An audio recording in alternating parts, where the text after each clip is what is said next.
Hi నమస్తే అండి. నేను సత్యాని. Welcome back to Sri Satya recipes. ఈ వీడియోలో ఏకాదశి స్పెషల్ మొక్కజొన్న పేలాల పిండిని తయారు చేయడం చూపిస్తున్నాను. ఇలా దేవుడి దగ్గర ప్రసాదంగా చేసి పెడుతూ ఉంటాము. ఈ పేలాల పిండి ఆరోగ్యానికి ఆరోగ్యం, టేస్ట్ చాలా బాగుంటుంది. పిల్లలు చాలా ఇష్టంగా కూడా తింటారు. సో ఈ వీడియో మీకు నచ్చిందంటే వీడియోని చూసి వదిలేయకుండా తప్పకుండా ఒక లైక్ ఇవ్వండి. వీడియోలోకి వెళ్ళిపోదాము. స్టవ్ పై ప్యాన్ పెట్టి వేడెక్కనివ్వాలి. 1 కప్పు మొక్కజొన్న గింజలతో చేస్తున్నాను. ప్యాన్ మీడియం హీట్ అయిన తర్వాత ఈ మొక్కజొన్న గింజలను మొత్తం వేయకుండా సగం సగం వేసుకుంటూ వేయించుకోవాలి. అప్పుడే అన్ని మొక్కజొన్న గింజలు పేలాలుగా బాగా అవుతాయి. హీట్ని మీడియం హీట్లోనే ఉంచుకోవాలి. నెయ్యిని కానీ ఆయిల్ని కానీ ఏమీ వేయనవసరం లేదు. ఇలానే పేలాలు అయిపోతాయి. ఇలా పేలాలు అవుతున్నప్పుడు కాస్త మూత తీసి పైకి పట్టుకోవాలి.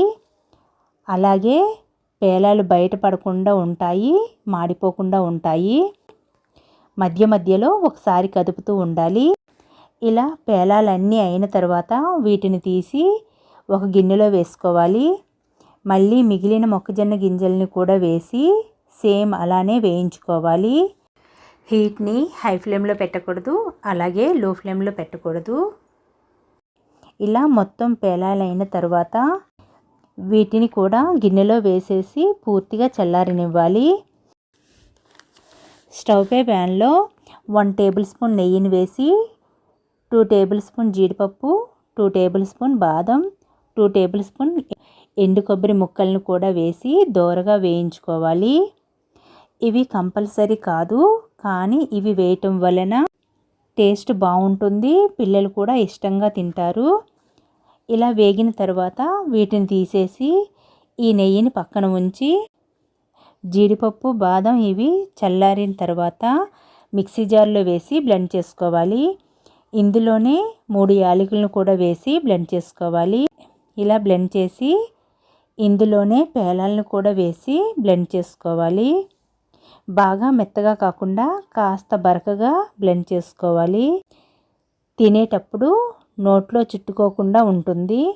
మిగిలిన పేలాలని కూడా ఇలా వేసి బ్లెండ్ చేసుకోవాలి. ఇలా బ్లెండ్ చేసిన తర్వాత ఇందులో 1/2 కప్ పుట్నాలను కూడా వేసి బ్లెండ్ చేసుకోవాలి. అసలైతే పేలాలు వేసేటప్పుడే ఇలా పుట్నాలను కూడా వేసి బ్లెండ్ చేసుకోవాలి. ఇలా బ్లెండ్ చేసిన తర్వాత ఇందులో కప్పు మొక్కజొన్నలకి కప్పు బెల్లం వేసుకోవాలి. పేలాల పిండిలో బెల్లం వేసి బ్లెండ్ చేస్తే అంతా బాగా మిక్స్ అవుతుంది, లేకపోతే బెల్లం చుట్టుకుపోయినట్టు అవుతుంది. పేలాల పిండిని ఇందులోనే వేసి జీడిపప్పు వేయించిన నెయ్యిని కూడా వేసి కలుపుకోవాలి. అంతా బాగా కలిసేలా కలుపుకోవాలి. పేలాల పిండి ఇలా కాస్త బరకగా ఉంటేనే చాలా బాగుంటుంది.